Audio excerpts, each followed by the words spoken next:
دربار میں حاضر ہے ایک بندہ آوارہ، سرگشتہ و درماندہ، بے ہمت و ناکارہ، وارفتہ و سرگرداں، بے مایا و بے چارہ۔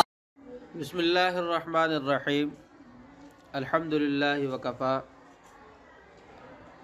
وسلام علی عبادہ الذین اصطفیٰ، اما بعد۔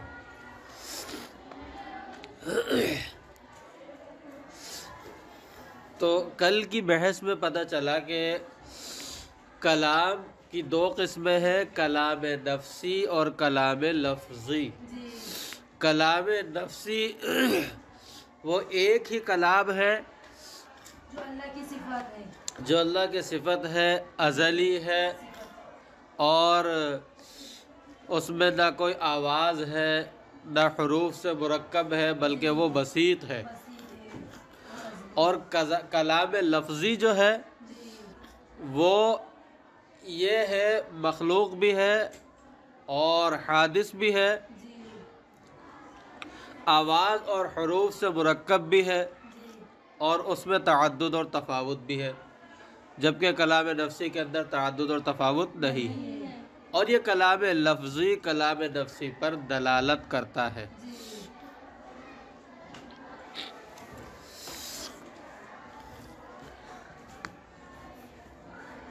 اسی طرح یہاں پر آگے جو شارح نے فرمایا تھا نا کہ ثم الکتب قد نسخت بالقرآن تلاوتها وکتابتها وبعض احکامها، کلام نفسی کے اندر تو اس کا سوال ہی پیدا نہیں ہوتا کہ کوئی چیز منسوخ کر دی جائے، کوئی چیز منسوخ کر دی جائے۔ کلام نفسی میں اس کا سوال ہی پیدا نہیں ہوتا، کیونکہ وہ تو ایک ہی کلام ہے، اور ایک کلام اس میں منسوخ کرنا کسی چیز کو، اس کا تو سوال ہی پیدا نہیں ہوتا۔ ایسا ہو سکتا ہے جیسے مثال کے طور پہ الف میں سے آپ کچھ حصہ کاٹ دیں اور کچھ حصہ باقی رکھیں، پھر بھی وہ الف رہے؟ نہیں ہو سکتا۔ تو یہ جو نسخ ہوا ہے قرآن کریم کے ذریعے، بقیہ کتب اور صحائف منسوخ کر دیے گئے، اور قرآن کریم میں بھی بعض آیات منسوخ کی گئی ہے، کوئی منسوخ التلاوت ہے، کوئی منسوخ الحکم ہے، کوئی منسوخ التلاوت والحکم دونوں ہے۔ تو مطلب کہنے کا یہ ہے کہ یہ جو نسخ کا معاملہ ہو رہا ہے، ظاہر سے بات ہے کلام لفظی میں تو ہو ہی نہیں سکتا، سوال ہی پیدا نہیں ہو سکتا، کیونکہ وہ مرکب ہے ہی نہیں، وہ تو بسیط ہے اور وہ تو ایک ہی ہے۔ یہ جو نسخ کا معاملہ پیش آیا ہے یہ بھی کلام لفظی کے اندر ہی پیش آیا ہے، جو کہ مخلوق ہے، حادث ہے۔ آگے بات سمجھ میں؟ آگے فرماتے ہیں باتیں، والمعراج لرسول اللہ علیہ السلام فی الیقظۃ بشخصہ الی السماء ثم الی ما شاء اللہ تعالی من العلا حق۔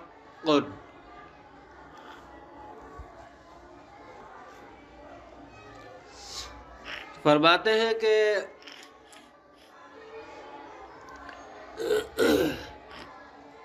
پھر معراج آپ صلی اللہ علیہ وسلم کو کرائی گئی، فی الیقظۃ بیداری کی حالت میں، بشخص ہی آپ صلی اللہ علیہ وسلم کی ذات کو لے جایا گیا، روح کو نہیں، صرف خود آپ صلی اللہ علیہ وسلم کی ذات مبارک کو لے جایا گیا، الی السماء آسمان تک۔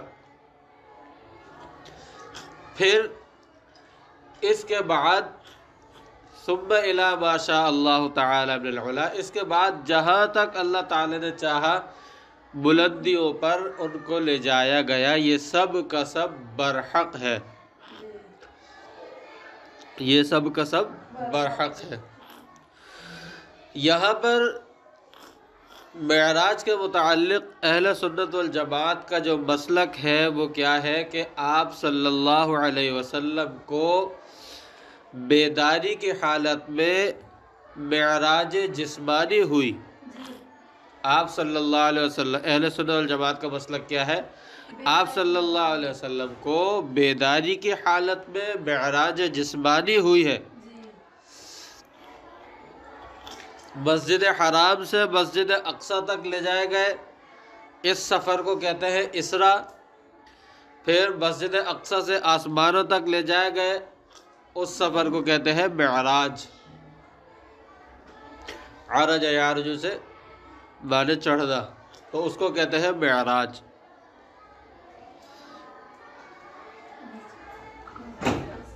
تو اہل سنت والجماعت کا مسلک تو یہ ہے کہ آپ صلی اللہ علیہ وسلم کو معراج جسمانی بیداری کی حالت میں ہوئی ہے۔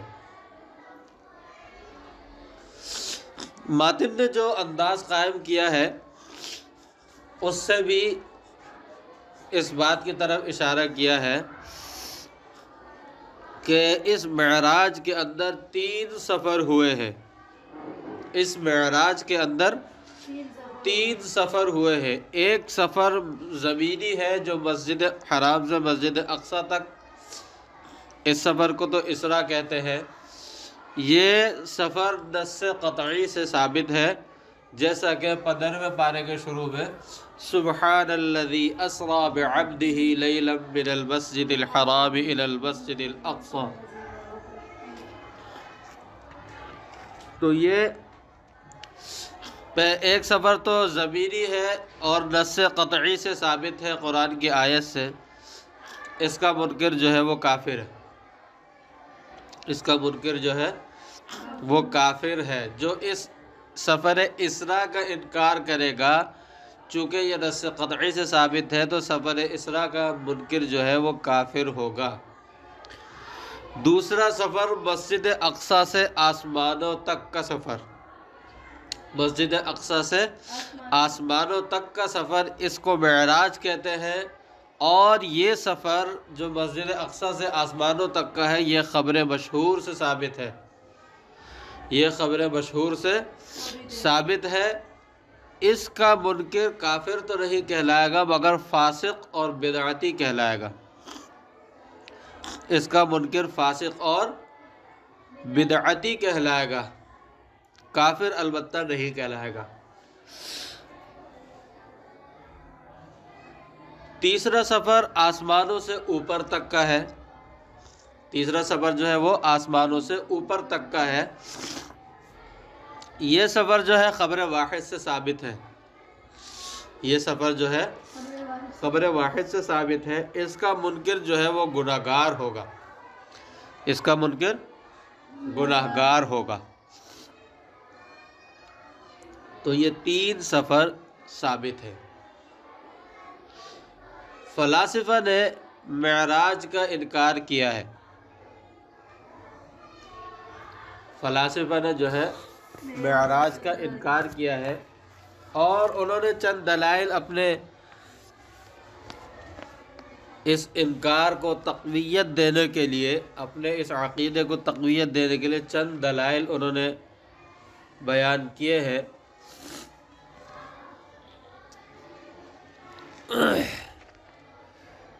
پہلی دلیل فلاسفہ جی کی جو ہے وہ یہ ہے، وہ کہتے ہیں آسمان میں کسی کے آسمان کے اوپر جانے کے لیے خرق و التیام، یعنی آسمان کا پھٹنا اور پھر ملنا، یہ لازم آئے گا۔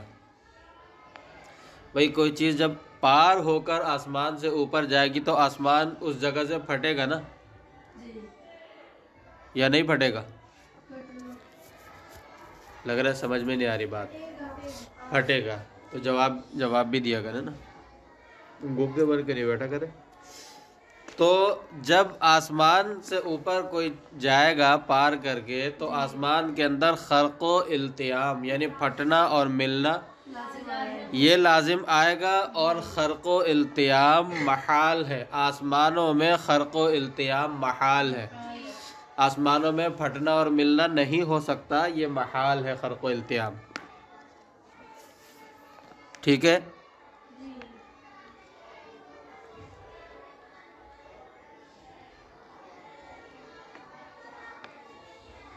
اس کا جواب ہم یہ دیتے ہیں کہ ایک بات تو اس کا جواب دیتے ہوئے ہم یہ کہتے ہیں، اول بات تو یہ کہ یہ جو آسمان میں خرق و التیام محال ہے، یہ تمہارے نزدیک، تمہارے اصول کے مطابق ہے۔ آسمان میں جو خرق و التیام ہے وہ تمہارے اصول کے مطابق ہے، قرآنی اصول کے مطابق نہیں ہے۔ آ رہی ہے سمجھ میں؟ آسمان میں خرق و التیام کی جو بات کی ہے تم نے، یہ تمہارے اصول فاسد کے مطابق ہے۔ قرآنی اصول کو دیکھو، قرآن تو کہتا ہے اذا السماء انفطرت، جب آسمان چر جائے گا، جب آسمان چر جائے گا، چرنے کا مطلب تو سمجھتی ہے نا؟ اذا السماء انشقت، جب آسمان پھٹ جائے گا۔ تو قرآنی اصول تو آسمان کے خرق کو ثابت کر رہا ہے، اور تم کہہ رہے ہو کہ خرق و التیام محال ہے، جائز نہیں، تو یہ تو تمہارا اصول فاسد ہے۔ قرآنی اصول تو اس کے خرق و التیام کو ثابت کر رہا ہے، اور جب اس کے اندر خرق ثابت ہو گیا تو ہماری بات بھی ثابت ہو گئی، تو ہماری بات بھی کیا ہو گئی؟ ثابت ہو گئی۔ یعنی انہوں نے جو کہا تھا کہ خرق و التیام محال ہے، پھر وہ باقی نہ رہا۔ دوسری بات یہ کہ آسمان ایک جسم ہے۔ ایک تو ہم نے بات کیا کہے کہ یہ تو تمہارا اصول فاسد ہے اور قرآنی اصول یہ۔ دوسری بات یہ ہے کہ آسمان ایک جسم ہے اور اجسام میں خرق و التیام ثابت ہے۔ بھائی آسمان ایک جسم ہے نا، وہ الگ بات ہے جس میں لطیف ہو یا جس میں کثیف ہو، اور اجسام کے اندر خرق و التیام ثابت ہے۔ آپ کے پاس کپڑا ہے، اس کو پھاڑے یہ پھٹتا ہے نہیں پھٹتا؟ کاغذ ہے، یہ پھٹتا ہے نہیں پھٹتا؟ روشنی ہے، یہ پھٹتی ہے نہیں پھٹتی؟ روشنی بھی پھٹتی ہے، نہیں پھٹتی روشنی؟ ہے نہیں، اندھیرا کی بات نہیں کر رہا، وہ تو جانا ہے، روشنی پھٹتی ہے۔ آپ جیسے کہیں سے بلب کے سامنے آپ انگلی رکھیں، کھڑی کریں، رکھیں نہیں اس کے اوپر، یعنی کھڑی کریں انگلی، آپ کی انگلی کا سایہ آئے گا، تو وہاں سے روشنی پھٹ رہی ہے جبھی تو آپ کی انگلی کا سایہ نظر آ رہا ہے۔ اگر وہاں سے روشنی پھٹ نہیں رہی ہوتی تو وہاں پہ بھی روشنی آ رہی ہوتی۔ آگے سمجھ میں روشنی کیسے پھٹتی ہے؟ جی، پانی پھٹتا ہے نہیں پھٹتا؟ کیسے پھٹتا ہے؟ پانی کے بیچ میں انگلی ڈالو تو جہاں انگلی آئی ہوئی ہے، بالکل جہاں انگلی آئی ہوئی ہے وہاں سے پانی پھٹ گیا۔ تو جسم تو پھٹتے ہیں، اجسام، آسمان بھی ایک جسم ہے اور اجسام میں تو خرق و التیام ثابت ہے۔ تو جب آسمان میں خرق و التیام ثابت ہے اور جب اجسام میں خرق و التیام ثابت ہے، تو آسمان جسم ہونے کی وجہ سے اس کے اندر بھی خرق و التیام ہو گیا۔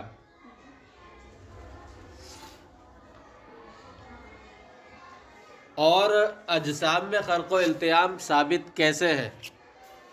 اجسام میں خرق و التیام ثابت کیسے ہے؟ وہ اس طرح کہ اجسام جو ہے وہ مرکب ہوتے ہیں، اجسام جو ہے وہ مرکب ہوتے ہیں۔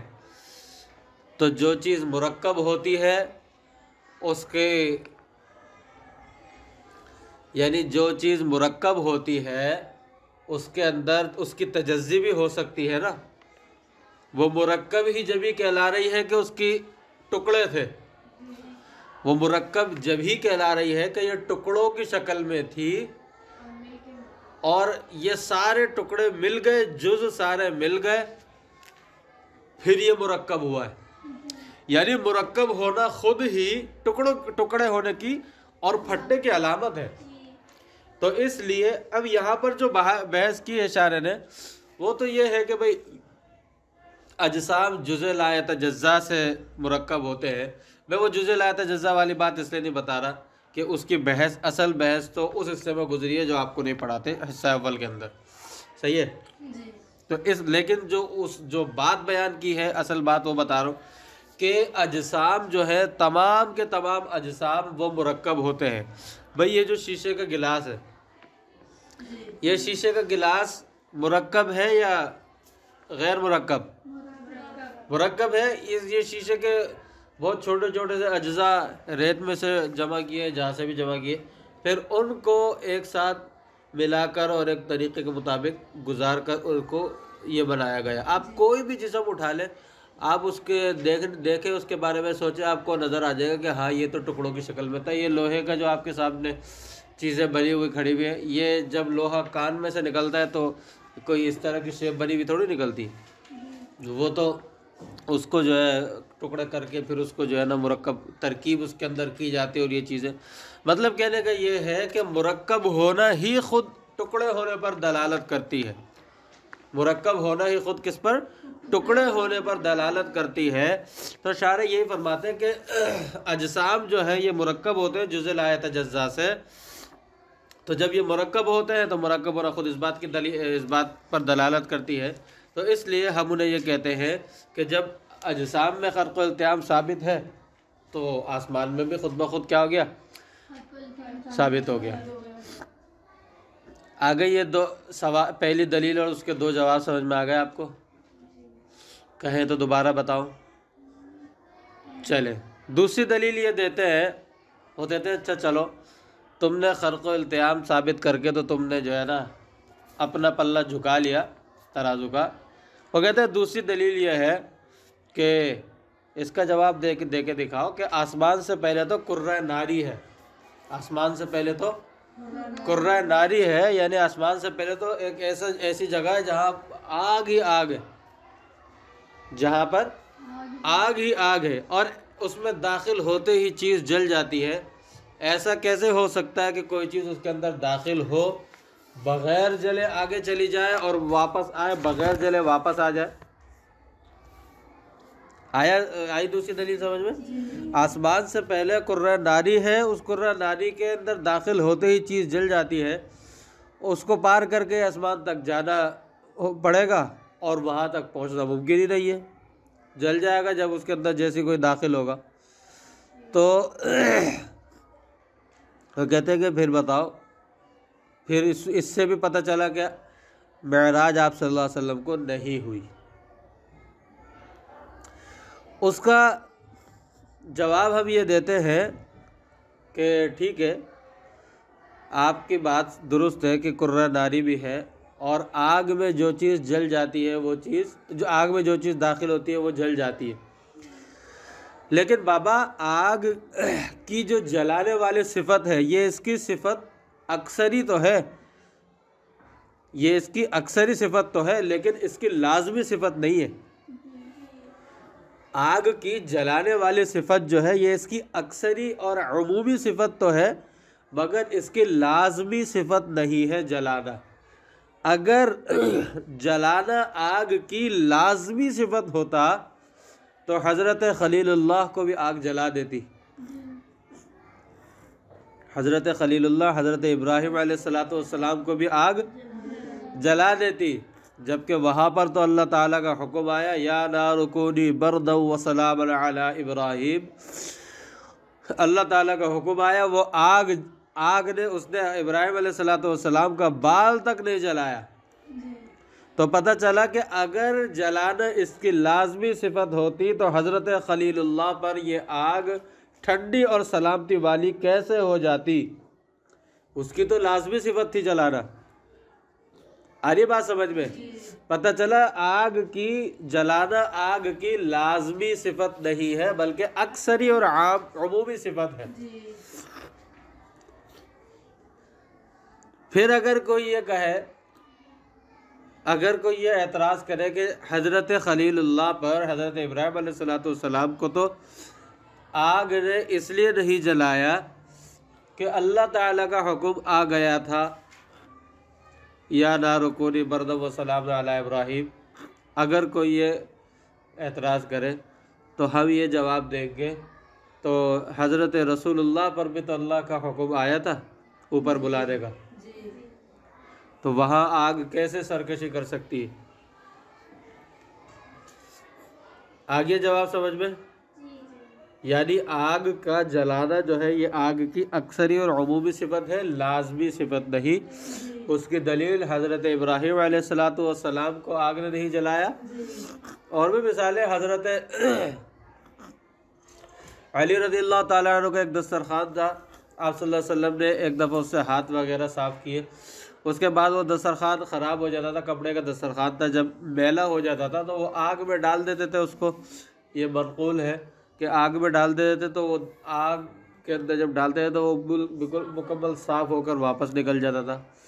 تو اب اس کی سندی حیثیت کیا ہے اس کا فی الحال مجھے تحقیق نہیں ہے، لیکن اگر یہ واقعہ درست بھی ہے تو بھی اس سے پتہ چلتا ہے کہ آگ کی جلانے والی صفت جو ہے وہ اکثری ہے، لازمی نہیں.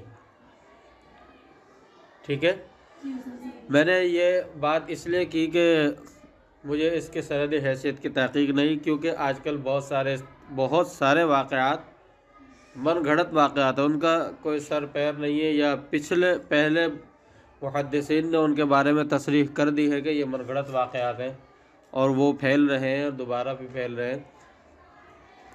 تو ان کے بارے میں بھی تحقیقات آج بھی آ رہی ہیں اور ان کے بارے میں بتائی جا رہی ہیں کہ یہ واقعات درست ہے کہ نہیں. تو اس واقعے کی تحقیق فی الحال میری نظر سے نہیں گزری، اس لیے میں نے آپ کے سامنے کر دیا کہ ایسا نہ ہو آپ لوگ اس کو یقینی سمجھ لیں. اگر واقعہ درست ہے تو پھر بہرحال جواب آگے سمجھ میں.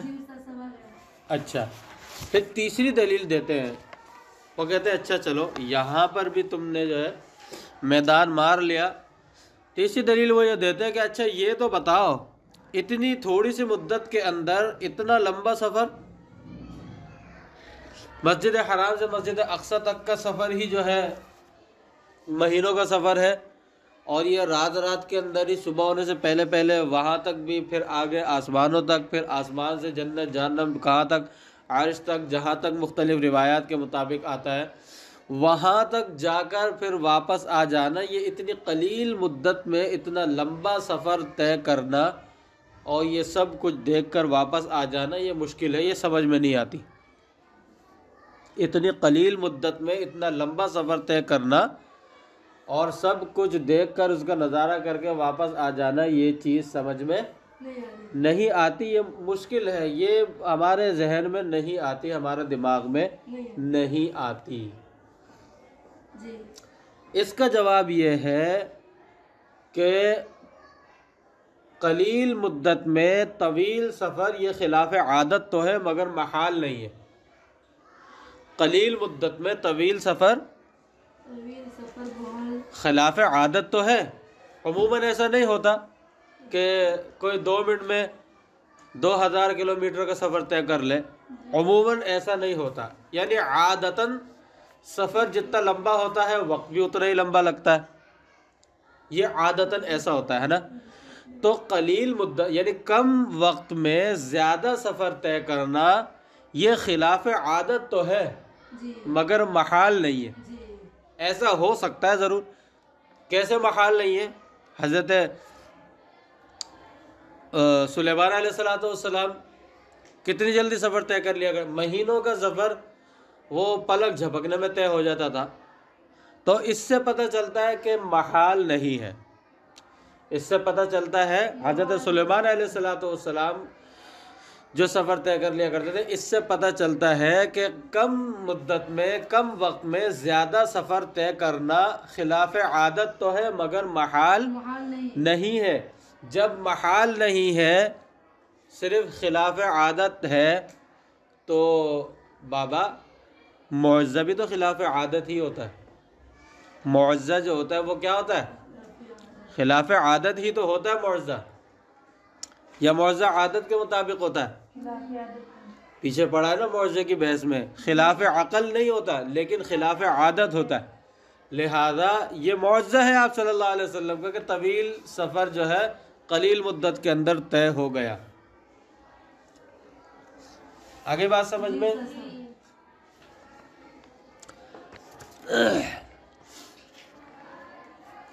چلیں عبارت دیکھتے ہیں. ای ثابت بالخبر المشہوری، فرمایا کہ یہ حق جو فرمایا یعنی خبر مشہور سے ثابت ہے، حتی ان منکرہ یکون مبتدعا، فرمایا یہاں تک کہ اس کا انکار کرنے والا یہ بدعتی ہوگا، فاسق ہوگا، وانکارہ وادعاء استحالتہ انما یبتنى علی اصول الفلاسفۃ، اور فرمایا کہ اس کے وادعاء استحالتہ، اور اس کے محال ہونے کا جو دعویٰ کرنا ہے، معراج کے محال ہونے کا جو دعویٰ ہے وہ وہ دعویٰ فلاسفہ کے اصول پر مبنی ہے۔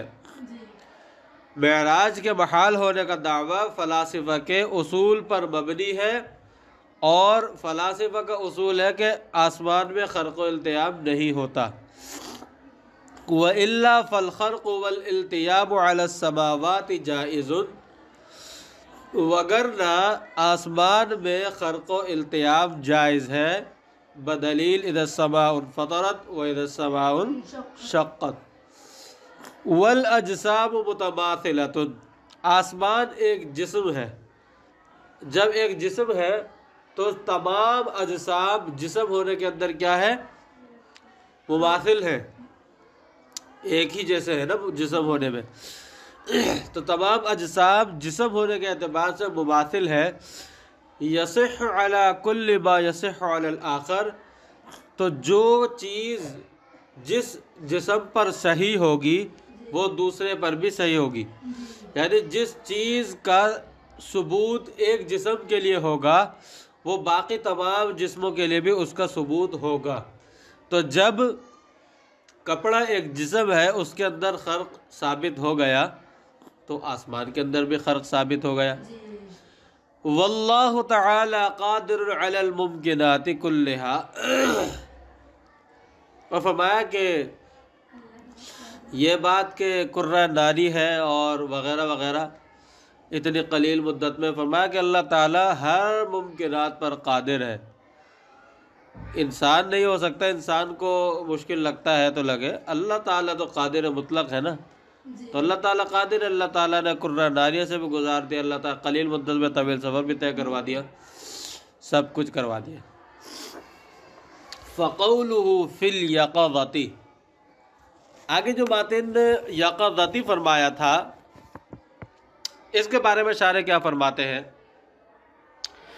اصل میں شارح فرماتے ہیں کہ یہاں پر فی الیقظۃ کہہ کر ماتن رحمۃ اللہ علیہ نے ان لوگوں کی تردید کی ہے جنہوں نے یا تو یہ کہا کہ آپ صلی اللہ علیہ وسلم کو معراج روحانی ہوا ہے، جسمانی نہیں ہوا، یا ان لوگوں کی تردید کی ہے جنہوں نے یہ کہا کہ آپ صلی اللہ علیہ وسلم کو خواب میں معراج ہوئی ہے، یعنی معراج منامی کے قائلین یا معراج روحانی کے صرف روحانی کے جو قائلین ہیں ان کی تردید کی ہے فی الیقظۃ کہہ کر، یعنی یوں سمجھ لے معراج جسمانی کے جو منکر ہیں ان کی تردید کی ہے ماتن نے فی الیقظۃ کہہ کر۔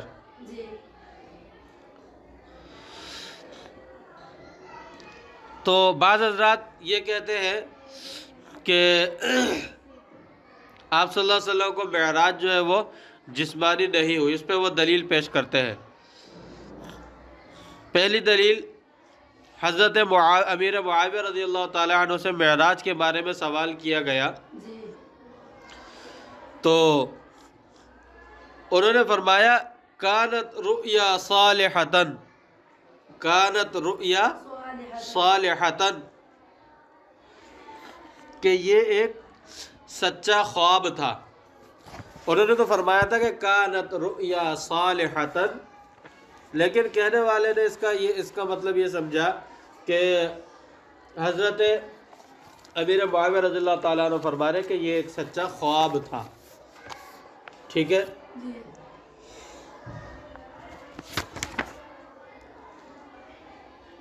اور اسی طرح کہتے ہیں کہ سورہ اسراء کے اندر 15ویں سپارہ کے شروع میں جو سبحان الذی اسریٰ بعبدہ لیلا من المسجد الحرام الی المسجد الاقصی الذی بارکنا حولہ لنریہ من آیاتنا انہ هو السمیع البصیر، اس کے اندر جو ہے اس سے معراج کے واقعے کی طرف اشارہ کیا گیا ہے۔ اس سے جو ہے اہل سنت والجماعت کا مسلک کیا ہے، وہ کیا کہتے ہیں کہ اس آیت سے معراج کے واقعے کی طرف اشارہ کیا گیا ہے، اور اس کی تفصیل جو ہے وہ احادیث کی کتابوں میں آئی ہے. اس کی تفصیل جو ہے وہ احادیث کی کتابوں میں آئی ہے،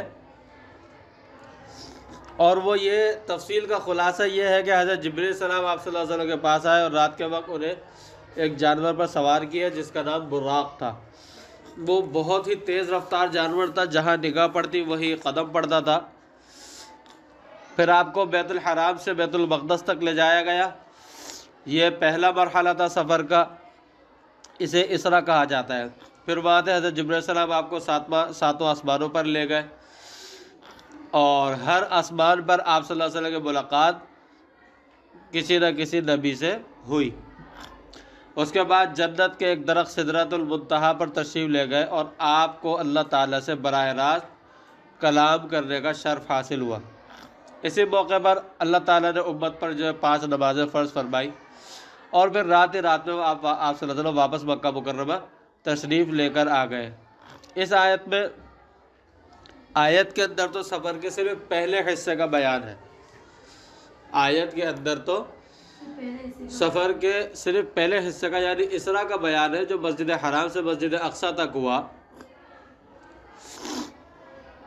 وہ اس لیے کہ آگے جو بات آ رہی ہے، جو بات آگے جو تذکرے ہوں گے، اس کا تعلق اسی پہلے حصے سے ہی ہوگا. یعنی جو لوگ سوالات کریں گے وہ اوپر آسمانوں کے متعلق کوئی سوال نہیں کریں گے. ان کو جب یہ پتہ چلے گا تو وہ یہ جو زمینی سفر ہوا ہے اس سفر کے متعلق سوال کریں گے وہ لوگ. آ رہی ہے بات سمجھ میں؟ تو اس لیے آیت کے کیونکہ آگے جو تذکرہ ہے اس کا تعلق پہلے حصے سے، لہذا آیت کے اسی پہلے حصے کو بیان کیا. باقی جو دوسرے حصے ہیں ان کا تذکرہ سورہ نجم کے اندر اور بھی بہت سارے مواقع پر اس کا ذکر کیا گیا ہے. سورہ نجم کے اندر کیا ہے؟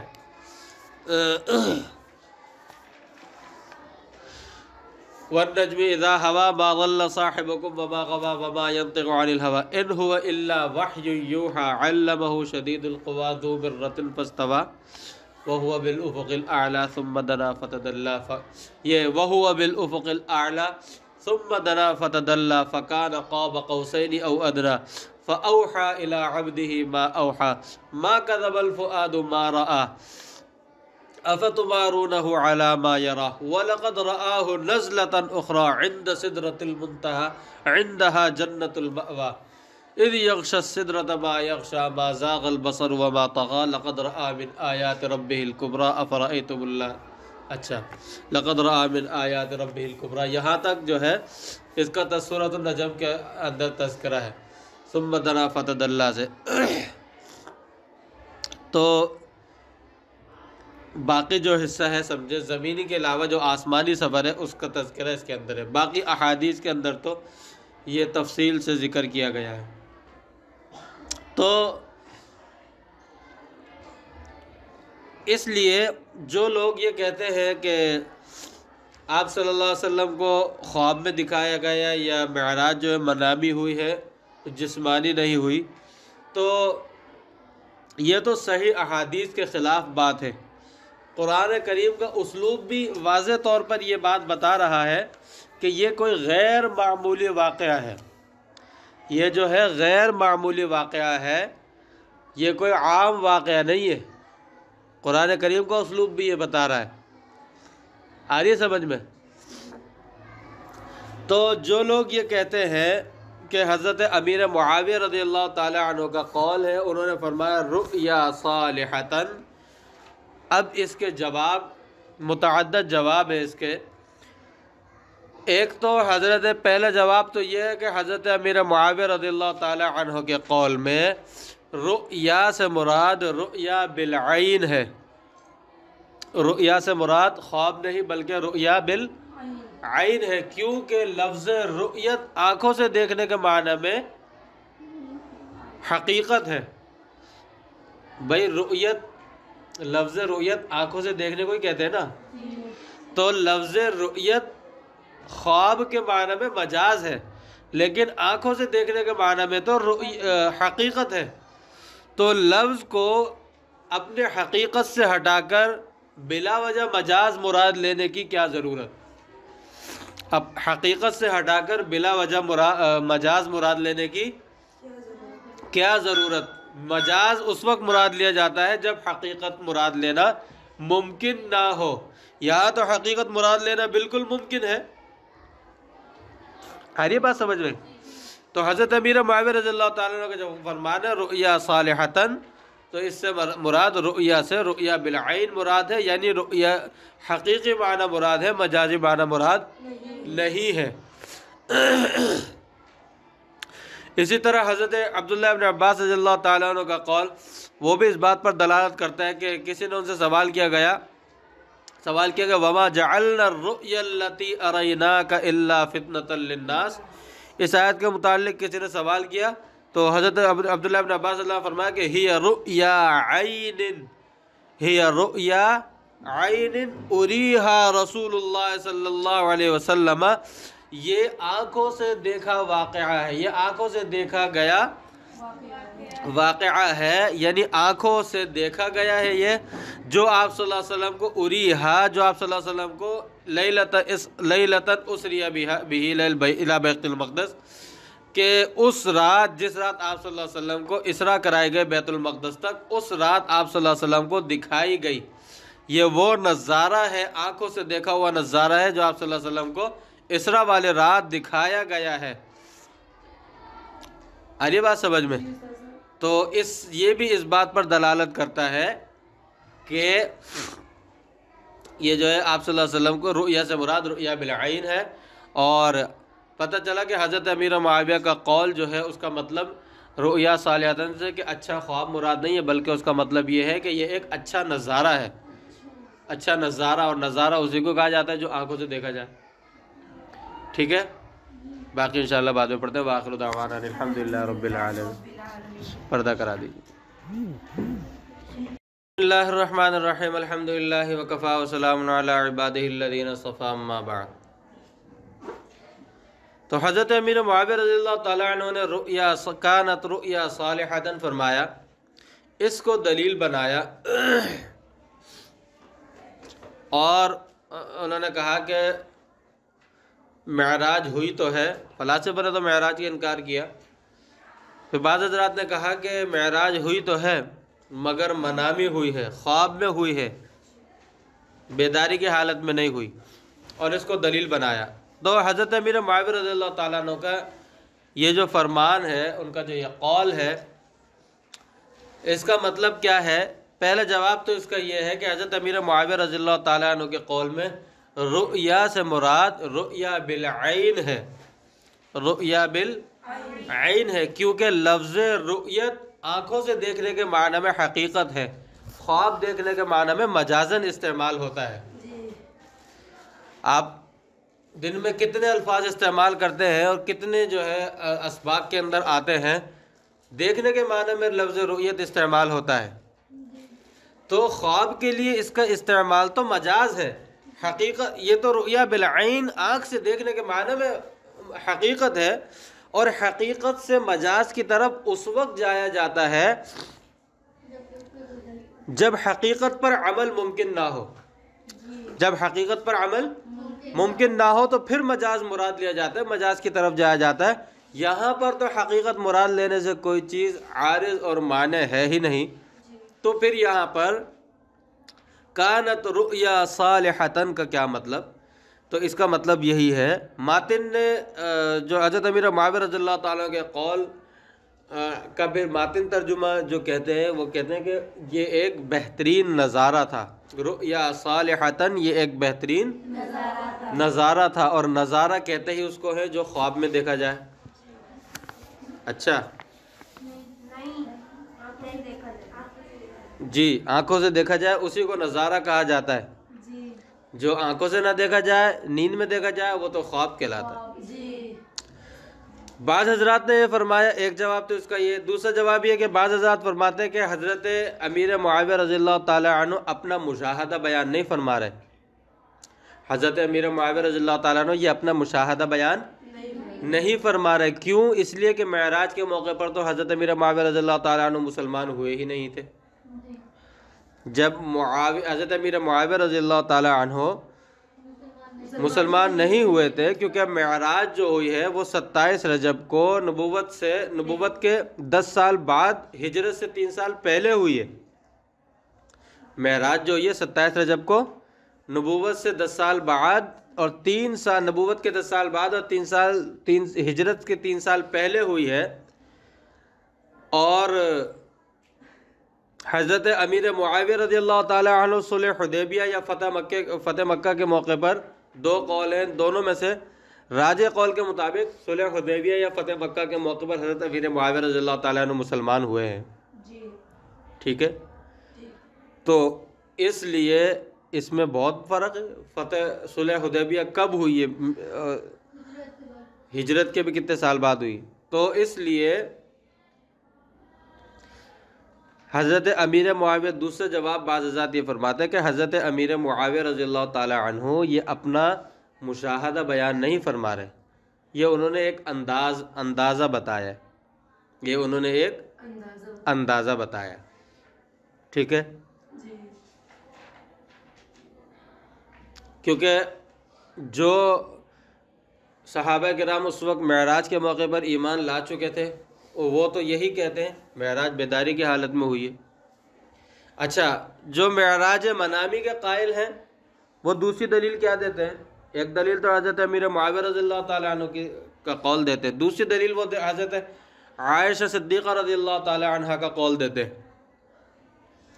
وہ کہتے ہیں معراج منامی کے قائلین کہ حضرت عائشہ صدیقہ رضی اللہ تعالی عنہا سے معراج کے متعلق جب پوچھا گیا تو انہوں نے فرمایا کہ ما فقد جسد محمد صلی اللہ علیہ وسلم لیلۃ المعراج، ما فقد جسد محمد صلی اللہ علیہ وسلم لیلۃ المعراج، کہ آپ صلی اللہ علیہ وسلم کا بدن مبارک معراج کی رات غائب نہیں ہوا تھا، مفقود نہیں ہوا تھا۔ آئیے سمجھ میں، آپ صلی اللہ علیہ وسلم کا بدن مبارک معراج کی رات غائب نہیں ہوا تھا۔ حضرت عائشہ صدیقہ رضی اللہ تعالی عنہ کہ اس قول کو دلیل بناتے ہیں کہ اس سے پتہ چلا کہ معراج جسمانی نہیں ہوئی، اگر جسمانی ہوتی تو جسد مبارک غائب ہوتا، جسد مبارک کیا ہوتا؟ غائب ہوتا۔ تو اس کے جواب، اس کے بھی متعدد جواب ہے۔ ایک جواب تو اس کا یہ ہے کہ حضرت عائشہ رضی اللہ تعالی عنہ کے اس قول کا مطلب یہ نہیں ہے کہ آپ صلی اللہ علیہ وسلم کا جسد مبارک غائب نہیں ہوا تھا، ان کے اس قول کا مطلب یہ ہے کہ جسد مبارک روح سے الگ جدا نہیں ہوا تھا، جسد مبارک روح سے جدا نہیں ہوا تھا، کیونکہ جو لوگ یہ کہتے ہیں، بعض لوگ یہ کہتے ہیں نا کہ معراج منامی ہوا تھا، اور بعض لوگ یہ کہتے ہیں کہ معراج روحانی ہوئی تھی، جسمانی نہیں۔ تو حضرت عائشہ صدیقہ رضی اللہ تعالیٰ عنہ کے قول کا مطلب یہ ہے ما فقد جسد محمد صلی اللہ علیہ وسلم عن الروح لیلۃ المعراج، ما فقد یہ مطلب ہے حضرت صدیقہ کے قول کا، ما فقد جسد محمد صلی اللہ علیہ وسلم عن الروح لیلۃ المعراج، کہ معراج کی رات روح اور بدن جدا نہیں ہوئے تھے، یہ مراد ہے حضرت عائشہ صدیقہ رضی اللہ تعالیٰ عنہ کے قول سے۔ دوسرا جواب اس کا یہ ہے، یعنی مطلب اس کا یہ ہوا کہ روح مع الجسد معراج ہوئی ہے آپ صلی اللہ علیہ وسلم کو، ٹھیک ہے۔ دوسرا جواب اس کا یہ ہے کہ معراج جس وقت ہوئی تھی اس وقت حضرت عائشہ صدیقہ رضی اللہ تعالی عنہا کی عمر 3 سال تھی۔ کتنے سال تھی؟ اور 3 سال کا بچہ عموماً کوئی بات محفوظ نہیں رکھ پاتا، عموماً کوئی بات محفوظ نہیں رکھ پاتا، تو اس لیے وہ بھی اپنا مشاہدہ بیان نہیں فرما رہی، وہ بھی اپنا مشاہدہ بیان نہیں فرما رہی، تو بات وہی ہوگی کہ یعنی معراج روح مع الجسد ہوئی ہے، منامی نہیں ہوئی۔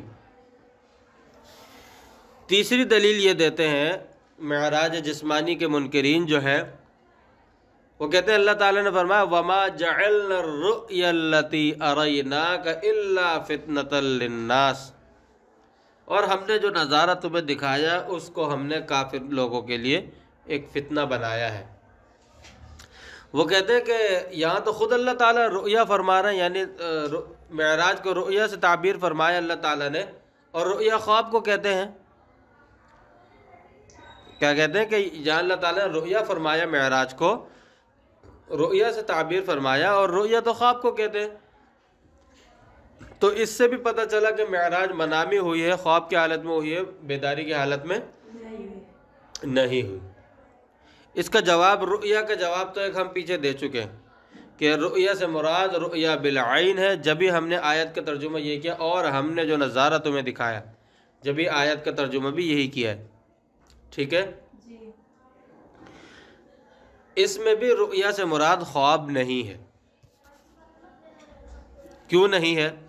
اس کی چند وجوہات ہیں، اس کی چند جی پہلی وجہ ایک تو اس کی یہ ہے، ایک وجہ اس کی یہ ہے کہ اللہ تبارک و تعالی نے جو فرمایا کہ اس کو ہم نے لوگوں کے لیے آزمائش بنایا۔ اگر خواب ہوتا تو آزمائش کیسی؟ اگر خواب ہوتا تو خواب تو پتہ نہیں کیا کیا دیکھ لیتے ہیں لوگ، خواب تو پتہ نہیں کیا کیا دیکھ لیتے ہیں، مختلف خواب آ جاتے ہیں۔ یہ خواب تو کوئی اتنی بڑی چیز نہیں ہے، تو لوگوں کی آزمائش کیسے؟ کفار کی اور مسلمان دونوں کی آزمائش اس معراج کے واقعے سے ہوئی، تو آزمائش کیسے؟ پتہ چلا یہ کوئی واقعہ، کوئی ایک اہم واقعہ تھا، اور ایک اہم الگ انداز تھا جو واقعی قابل آزمائش تھا۔ خواب قابل آزمائش نہیں ہوتا، خواب دوسرے لوگوں کے لیے قابل آزمائش نہیں ہوتا۔ پتہ چلا یہ کوئی واقعہ ہی ایک ایسا اہم تھا اور ایک ایسا عجیب واقعہ تھا کہ جو واقعی آزمائش کا سبب بن سکے۔ خواب میں آزمائش کا سبب بننے کی صلاحیت نہیں ہوتی۔ تو ایک وجہ تو یہ ہوئی کہ معراج جسمانی ہوئی تھی، بیداری کی حالت میں ہوئی تھی، ورنہ آزمائش کا کیا مطلب؟ ٹھیک ہے۔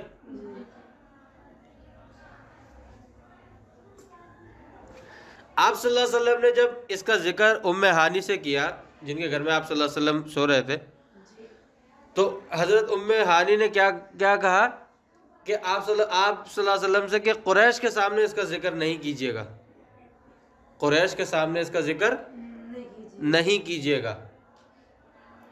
بھائی اگر یہ خواب ہوتا تو گھبرانے کی کیا ضرورت تھی؟ آ رہی ہے بات سمجھ میں؟ خواب ہوتا تو گھبرانے کی کیا ضرورت تھی؟ بھائی آپ نے خواب دیکھا کہ میں نے جو ہے نا ایک پسٹل اٹھا کے اور ریپیٹر پورا کا پورا کسی کے دماغ میں اتار دیا، خواب دیکھا، صبح کسی سے بیان کیا، سننے والے ہنسیں گے تو گھبرائیں گے نہیں؟ آ رہی ہے بات سمجھ میں؟ ہنسیں گے سننے والے یا گھبرائیں گے؟ ہنسیں گے۔ یہاں حضرت ام ہانی گھبرا کیوں گئی اور انہوں نے یہ کیوں کہا کہ آپ جو ہے قریش کے سامنے اس کا ذکر نہیں کیجیے گا؟ پتہ چلا کہ یہ خواب نہیں تھا، یہ حقیقت تھا، یہ خواب نہیں تھا بلکہ حقیقت تھا۔ یہ دوسری وجہ۔ تیسری وجہ اس کی کیا ہے کہ یہ خواب نہیں تھا بلکہ معراج جسمانی بیداری کی حالت میں ہوئی ہے۔ اگر یہ خواب ہوتا تو جس سختی کے ساتھ تردید کی کفار نے، اور بعض مسلمان بھی مرتد ہو گئے تھے، اگر یہ خواب ہوتا تو یہ تو کوئی اتنی بڑی بات ہی نہیں تھی کہ جس سے اتنی سخت تردید کی جاتی۔ آج تک میں اس کے منکرین موجود ہیں معراج کے، اور بعض مسلمان مرتد ہو گئے اس وقت، اس موقع پر، تو یہ تو کوئی اتنی بڑی بات نہیں تھی۔ اگر خواب ہی تھا تو یہ تو کوئی اتنی بڑی بات نہیں تھی۔ آج بھی تو پتہ نہیں کون لوگ خواب دیکھ لیتے ہیں کہ میں آسمان میں اڑ رہا ہوں اور میں نے یہ کیا، میں جنت میں چلا گیا، پتہ نہیں کیا کیا۔ دیکھتے نہیں دیکھتے خواب؟ تو ابھی جو مفتی ظفر علی خان صاحب رحمۃ اللہ علیہ نے انتقال سے کچھ دن پہلے، 6-7 دن پہلے خواب دیکھا تھا، وہ خواب بھی شاید آپ لوگوں نے سن لیا ہوگا۔ انہوں نے خواب یہ دیکھا کہ انتقال ہو گیا اور قبر کے اندر اتارا، ہمارا ایک شخص آیا، بہت نورانی اور تھوڑا طاقتور سا، خوبصورت سا، وہ آ کے دائیں طرف کھڑا ہو گیا، اور پھر ایک دوسرا شخص آیا، وہ اس سے بھی زیادہ خوبصورت اور طاقتور، اور اس نے اس کو کہا کہ تم وہاں پاؤں کی طرف چلے جاؤ. تو ایک پاؤں کی طرف بائیں طرف کو کھڑا ہو گیا، ایک سرحانے دائیں طرف کو کھڑا ہو گیا. پھر دو فرشتے آئے جب منکر نکیر سوال جواب کرنے کے لیے، تو انہوں نے ان سے کہا کہ دو اعمال نامہ دو جو تم لکھنے کے لیے لائے ہو، ان سے سوالات کر کے. انہوں نے اس سے لیا اور سوالات کے جوابات لکھ کے اور ان کو دے دیا کہ بس جاؤ. وہ لے کے چلے گئے. کہہ رہے میں نے ان سے پوچھا کہ آپ کون ہیں، اور جو ہے آپ نے خود ہی جواب ان کو لکھ کے دے دیے. پر بات ہے کہ جو ایک نے کہا، جو طاقتور تھا، اس نے کہا کہ میں جو ہوں آپ کی فجر کی نماز ہوں، کہ آپ فجر کی نماز کا اہتمام کرتے تھے، بیماری ہو کچھ بھی ہو، فجر کی نماز کبھی قضا نہیں کی اور بڑے اہتمام سے پڑھتے تھے، بہت ہی اہتمام سے پڑھتے تھے. اور کہا کہ یہ جو ہے دوسرے والے وہ کہ میں قرآن پاک ہوں، کہ آپ نے سارے زندگی دنیا کے کونے کونے میں قرآن کی آواز پہنچائی. ان کا درس تفسیر مشہور تھا اور خود قرآن کریم کی تلاوت کرتے تھے. اتنی 2 پارے روزانہ تلاوت کرنا تہجد میں، تو وہ ہے. انہوں نے کہا بس آپ بے فکر رہیں، جنت کی کھڑکی کھول دی جائے گی، آپ نظارہ کرتے رہیں. تو اس پر بھی اگر خواب پر ہی کوئی واویلا ہونا ہوتا تو اس پر بھی ہو جاتا، واویلا ہو جاتا یا نہیں؟ تو مقصد کہنے کا یہ ہے کہ اگر یہ معراج خواب ہی ہوتا تو کفار نے اتنی سخت تردید کیوں کی؟ بعض مسلمان مرتد کیوں ہو گئے؟ پتہ چلا یہ خواب نہیں تھا، یہ حقیقت تھا. یہ نیند کی نہیں حالت نہیں تھی، یہ بیداری کی حالت تھی. چوتھی بات، اگر یہ خواب تھا تو ابو جہل نے مسجد حرام میں شور کیوں مچایا؟ ابو جہل نے شور مچایا، حضرت صدیق اکبر سے کہا دیکھو تمہارا دوست جو ہے وہ کیا کہتے ہیں. تو اگر یہ خواب تھا تو ابو جہل نے شور کیوں مچایا؟ پتہ چلا کہ یہ خواب نہیں تھا، حقیقت تھا، جب ہی اس نے شور مچایا. پانچویں بات یہ کہ ابو جہل نے حضرت ابوبکر صدیق رضی اللہ تعالیٰ عنہ کو بتایا، جس کی انہوں نے فوراً سنتے ہی تصدیق کر لیا، آپ صلی اللہ علیہ وسلم سے پوچھے بغیر سنتے ہی تصدیق کی، اور اسی تصدیق کی وجہ سے ان کا لقب صدیق پڑا. آ رہی بات سمجھ میں؟ تو اگر یہ خواب ہوتا تو اس لقب ملنے کی کیا ضرورت تھی؟ اگر خواب تھا تو اتنی بڑی بات تو نہیں تھی نا. یہ واقعی بڑی بات تھی، خواب نہیں تھا، یہ حقیقت تھی، کوئی بڑی بات تھی جس کی اس تصدیق کی وجہ سے حضرت ابوبکر صدیق کو لقب صدیقیت ملا. آگے بھی یہ 5 وجوہات سمجھ میں جی. تو اس سے پتہ چلا کہ یہ معراج بیداری کی حالت میں ہوئی تھی، جسمانی ہوئی تھی. بشخص ہی یہاں سے ماتن نے معراج منامی کے جو قائلین ہیں ان کی تردید کی ہے. آگے فرماتے ہیں الی السماء،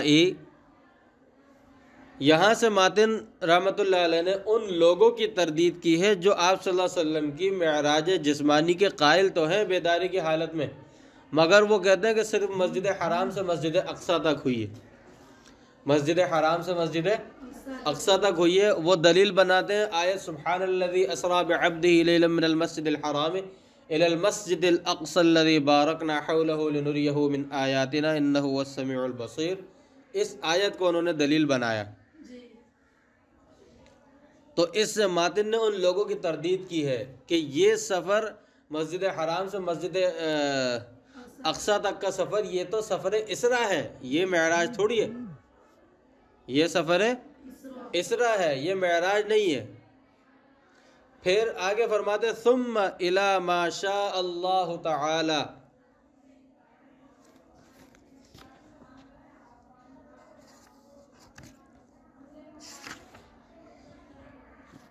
ثم الی ما شاء اللہ تعالی من العلا. آگے ماتن نے یہ فرمایا پھر جہاں تک اللہ تبارک و تعالی نے چاہا آپ صلی اللہ علیہ وسلم کو لے گئے.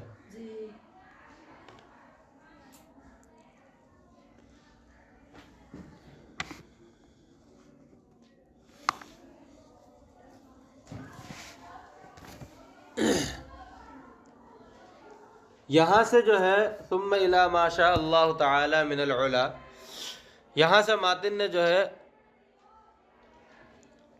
اسلاف کے اقوال کے اندر جو اختلاف ہے اس کی طرف اشارہ کیا ہے، ثم الی ما شاء اللہ کہہ کر، یعنی کوئی جگہ متعین نہیں کی کہ کہاں تک گئے تھے، بلکہ انہوں نے ثم الی ما شاء اللہ تعالی کہہ کر من العلا کہہ کر اسلاف کے اقوال میں جو اختلاف ہے اس اختلاف کی طرف اشارہ کیا کہ آگے کہاں تک گئے، سدرۃ المنتہا تک گئے۔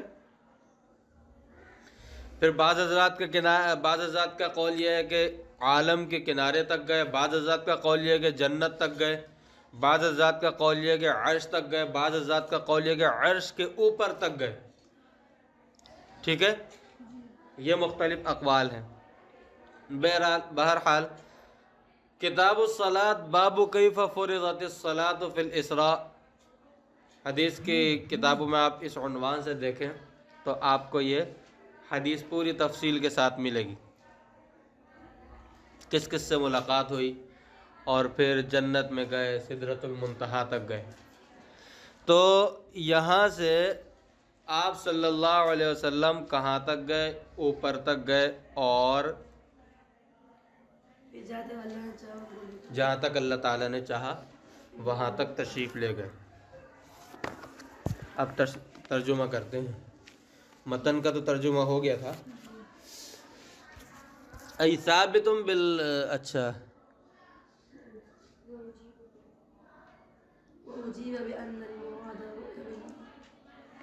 کہاں سے ہے؟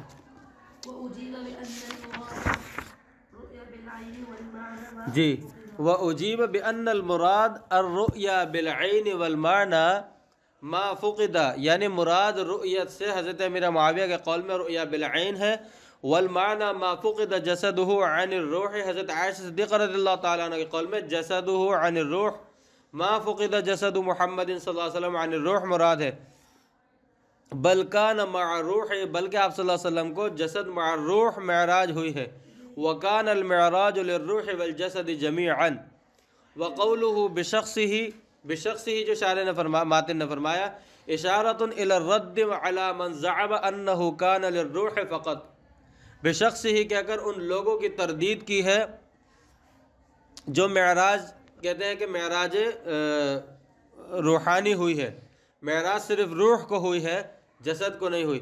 ولا يخفى ان المعراج فی المنام او بالروح لیس، وما کہ یہ بات کسی سے پوشیدہ نہیں ہے کہ معراج فی المنام یعنی یا روح کو معراج ہو یا خواب میں معراج ہونا، لیسا یہ کوئی اتنی بڑی بات نہیں ہے، مما ینکر کل الانکاری، جس کا انتہائی درجے میں انکار کیا جائے، جس کی اتنی سختی کے ساتھ تردید کی جائے، یہ کوئی اتنی بڑی بات نہیں ہے معراج فی المنام یا معراج بالروح، اور انبیاء کرام کو بھی ہوئی ہے۔ ہری بات سمجھ میں؟ وَالْكَفَرَةُ أَنْكَرُوا أَمْرَ الْمِعْرَاجِ غَایَةَ الْإِنْكَارِ، جبکہ کفار نے معراج کے واقعہ کا انتہائی انکار کیا ہے، انتہائی درجے کی تردید کی ہے اور انکار کیا ہے۔ بل کثیر من المسلمین قد ارتدوا بسبب ذلك، بلکہ بہت سے مسلمان بھی مرتد ہو گئے تھے یہ واقعہ سن کے، اس کی وجہ سے۔ اگر یہ صرف منامی یا روحانی ہوتی تو یہ تو کوئی اتنی بڑی بات نہیں تھی۔ وقولہ الی السماء، اور ماتن کا قول الی السماء اشارۃ الی الرد علی من زعم ان المعراج فی الیقظۃ لم یکن الا الی بیت المقدس، اس میں اشارہ ہے ان لوگوں کی تردید میں اشارہ کیا ہے ماتن نے کہ جو لوگ یہ کہتے ہیں کہ معراج ہوئی تو ہے جسمانی مگر وہ صرف بیت المقدس تک ہوئی ہے۔ علی ما نطق بہ الکتاب، وہ دلیل حاصل کرتے ہیں 15 پارے کی پہلی آیت سے، سورہ اسراء کی پہلی آیت سے، سبحان الذی اسریٰ ببعبدہ۔ وقولوا ثم الی ما شاء اللہ تعالی، اس میں اشارہ اس بات کی طرف الی اختلاف اقوال السلفی، سلف کے اقوال میں جو اختلاف ہے اس کی طرف اشارہ ہے۔ فقیل الی الجنہ، بعض حضرات نے فرمایا جنت تک ہے، وقیل الی العرش، بعض حضرات نے فرمایا عرش تک ہے، وقیل الی فوق العرش، بعض حضرات نے فرمایا عرش کے اوپر تک ہے، وقیل الی طرف العالم، بعض حضرات نے فرمایا کہ کائنات کے کنارے تک ہے۔ فالاسراء، فرمایا کہ اسراء ہوا من المسجد الحرام الی بیت المقدس، اسراء جو ہے بیت الحرام سے مسجد بیت المقدس، مقدس نہیں مقدس، ٹھیک ہے۔ قطعی، یہ سفر اسراء کا سفر یہ نص قطعی سے ثابت ہے، ثبت بالکتابی، کتاب سے غیر قرآن کریم سے ثابت ہے، اس کا منکر کیا ہے؟ کافر ہے۔ والمعراج من الارض الى السماء مشہور، اور زمین سے آسمان تک کا سفر جو ہے یہ معراج کہلاتا ہے، یہ خبر مشہور سے ثابت ہے، اس کا منکر فاسق اور بدعتی ہے۔ ومن السماء الى الجنة او الى العرش او غیر ذلك احاد، اور آسمان سے اوپر تک کہاں تک گئے یہ خبر واحد سے ثابت ہے، اس کا منکر گناہگار ہے۔ اچھا آگے فرماتے ہیں ثم الصحیح انہ علیہ السلام انما رأى ربہ بفؤادہ، اور صحیح بات یہ ہے کہ آپ صلی اللہ علیہ وسلم نے اپنے رب کو، اللہ تبارک و تعالی کو دل کی آنکھوں سے دیکھا ہے، شکل کی آنکھوں سے نہیں دیکھا۔ یہاں پر یہ بحث ہوتی ہے کہ آپ صلی اللہ علیہ وسلم نے اللہ تبارک و تعالی کا دیدار معراج کی رات آنکھوں سے کیا ہے یا نہیں؟ اللہ تبارک و تعالی کا دیدار آنکھوں سے معراج کی رات آپ صلی اللہ علیہ وسلم نے کیا ہے یا نہیں؟ اس کے اندر دور صحابہ کرام سے آج تک اختلاف چلتا ہوا آ رہا ہے۔ بعض حضرات رؤیت بالقلب کو ترجیح دیتے ہیں، بعض حضرات رؤیت بالعین کو ترجیح دیتے ہیں، ٹھیک ہے؟ مثلا حضرت عائشہ صدیقہ رضی اللہ تعالی عنہ کا ایک قول ہے، فرماتی ہیں من قال رأى محمد ربہ لیلۃ المعراج فقد کذب علی محمد صلی اللہ علیہ وسلم، کہ جو شخص یہ کہے کہ آپ صلی اللہ علیہ وسلم نے معراج کی رات اپنے رب کو دیکھا ہے تو اس نے آپ صلی اللہ علیہ وسلم کے متعلق جھوٹ کہا۔ ارے بات سمجھ میں؟ اچھا دلیل کیا ہے؟ وَلَقَدْ رَآهُ نَزْلَةً أُخْرَى عِنْدَ سِدْرَةِ الْمُنْتَهَى، اس سے دلیل حاصل کرتے ہیں کہ سدرۃ المنتہا پر آپ صلی اللہ علیہ وسلم نے حضرت جبریل علیہ السلام کو دیکھا تھا، اور جو کہتے ہیں آپ اللہ تبارک و تعالیٰ کا دیدار آنکھوں سے کیا ہے، کہتے فَكَانَ قَابَ قَوْسَيْنِ أَوْ أَدْنَىٰ، دو کمانوں کے برابر، یہ اس سے بھی کم فاصلہ رہ گیا تھا عرش کے اور آپ صلی اللہ علیہ وسلم کے درمیان۔